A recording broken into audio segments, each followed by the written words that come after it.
सोनाक्षी की रसोई में आज की स्पेशल गेस्ट है मौसमी चैटर्जी जी। ये जी नहीं, मौसमी आंटी।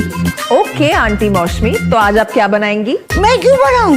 मैं तो गेस्ट हूँ, आप बनाओ हम खाएंगे। एक्टिंग में तो हिट हो, अब खाना बनाओ सुपर हिट।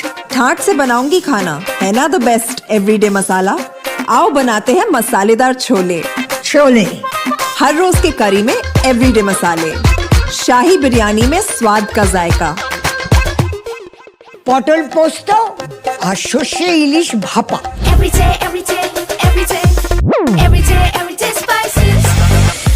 साफ मसाले, खुशबू और प्योर झाग, टेस्ट से भर दे हर जुबान पे स्वाद। एवरीडे मसाले, देश का स्वाद।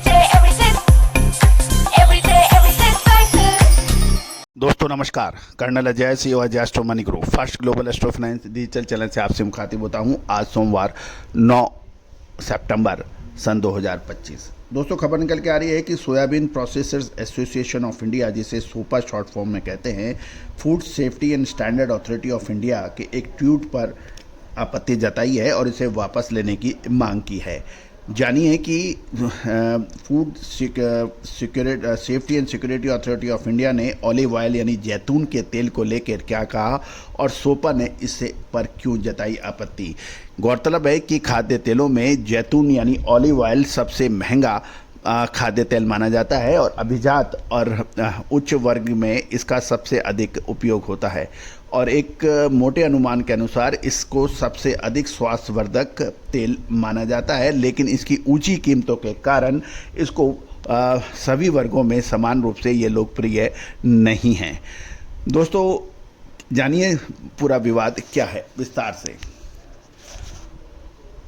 दोस्तों अक्सर आप लोगों की शिकायत रहती है कि सर आपके महत्वपूर्ण अपडेट हम जानने से रह जाते हैं और उसका प्रमुख कारण ये है कि यदि आप हमारे चैनल को सब्सक्राइब यदि आपने किया हुआ है तो हम महत्वपूर्ण सभी शो के अपडेट्स आपको भेजते हैं नोटिफिकेशन के जरिए, और यदि आप नहीं करते हैं तो आपके पास वो अपडेट आना रह जाता है और कई महत्वपूर्ण शो से आप वंचित रह जाते हैं। उसमें विश्लेषण न्यूज महत्वपूर्ण होती हैं।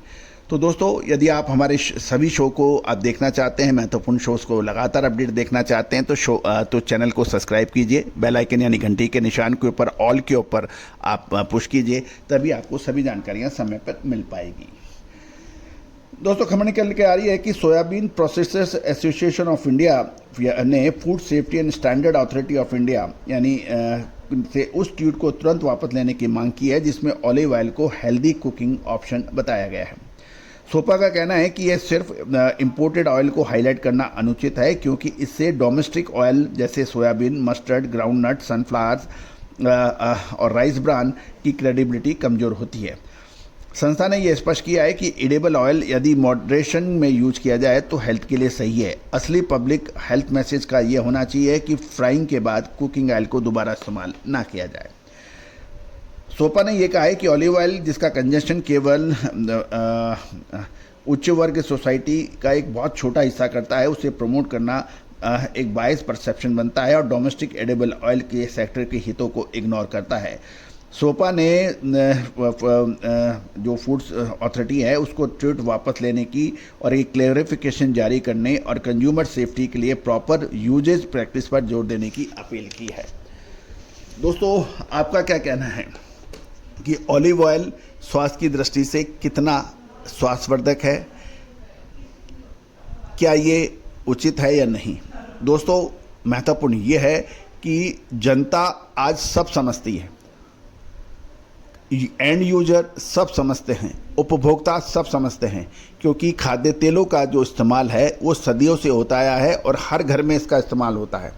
एक समय था कि डालडा के ऊपर काफ़ी हो हल्ला मचा था, फिर रिफाइंड तेल के ऊपर काफ़ी वही, और अब एक बहुत बड़ा वर्ग अभी भी ये कहता है कि कोई भी जो तेल है वो उसके अंदर देशी घी और सरसों का तेल और या फिर तिल का तेल, मूंगफली तेल, ये स्वास्थ्यवर्धक है, इसमें कोई दो राय है नहीं। लेकिन परेशानी ये है कि बाज़ार के अंदर एक ही खाद्य तेलों को उसके अंदर ही उसको बार बार इस्तेमाल होना, तो वो उसके लिए स्वास्थ्य के लिए हानिकारक हो जाता है। और सबसे बड़ी हानिकारक तो ये भी है कि आप खाद्य तेलों में ब्लेंडिंग करते हैं और ब्लेंडिंग की कोई मात्रा निश्चित नहीं है कि सरसों में या दूसरे सोया में या किसी भी तेल के अंदर कितने दूसरे तेलों की ब्लेंडिंग की जाए। और होता यह है कि बड़े मिलर्स वो ब्लेंडिंग की मात्रा निश्चित नहीं होने के कारण उसमें कितनी भी अधिक हो जाती है। और यही एक बड़ी सबसे समस्या है। यदि वास्तव में सोपा कुछ करना चाहती है तो खाद्य तेलों में ब्लेंडिंग के ऊपर एक स्टैंडर्ड मापदंड होना चाहिए और हर बॉटल खाद्य तेलों की बॉटल, टिन या जार के ऊपर उस पर स्पष्ट लिखा होना चाहिए कि इसमें कितनी मात्रा में ब्लेंडिंग है और वो ब्लेंडिंग किस तेल की है आपने, वो इसमें स्पष्ट लिखा होना चाहिए। दोस्तों, होता ये है कि जो चीज़ होनी चाहिए उसके ऊपर कोई बात नहीं करता क्योंकि सबके हित टकराते हैं। और ऑलिव ऑयल जैसी एक बिल्कुल कम मात्रा में इस्तेमाल होने वाली, क्योंकि ये सबसे महंगा है। आप समझने का कोशिश कीजिए कि आज पानी की बोतल भी हज़ारों रुपए की आती है और 20 रुपए की भी आती है और निःशुल्क में मिलता है। सवाल इस चीज़ का है कि जो आम जनता इस्तेमाल कर रही है, सरसों का तेल, सोया तेल, मूंगफली तेल या दूसरे खाद्य तेल, उनके ऊपर ब्लेंडिंग के अंदर सोपा क्या कर रही है, ब्लेंडिंग के लिए सरकार क्या कर रही है, उसके मापदंड निश्चित होने चाहिए। और जब तक ये निश्चित नहीं होंगे, खाद्य तेलों की सुरक्षा का पूर्ण भरोसा दिलाना ये उचित नहीं है। दोस्तों, आपका क्या कहना है? आज हालत ये है कि किसान या छोटे व्यापारी या छोटे मिलर्स परेशान हैं। बड़ी मिलें उनका टैंकर खरीदती हैं तो बिल्कुल नाप तोल के लेती है, हर चीज़ की टेस्टिंग करके लेती है, और वही माल जब पैकों के बड़ी कंपनियों द्वारा बाज़ारों में आता है तो उसकी ब्लेंडिंग के ऊपर कोई मापदंड नहीं है। ये कितना उचित है? बड़े मिलर्स और बड़े होते जा रहे हैं, छोटे और छोटे होते जा रहे हैं और वो बंद होते जा रहे हैं। आपका क्या कहना है? निश्चित रूप से आप कमेंट बॉक्स में बताइए। साथ साथ किसानों को एमएसपी के ऊपर सोयाबीन की बिक्री पूरी क्यों नहीं होती है, क्यों नहीं खरीदी जाती है, तो इसका भी आप अपना खुलासा कीजिए। तो दोस्तों, आपका क्या कहना है कमेंट बॉक्स में ज़रूर लिखिए।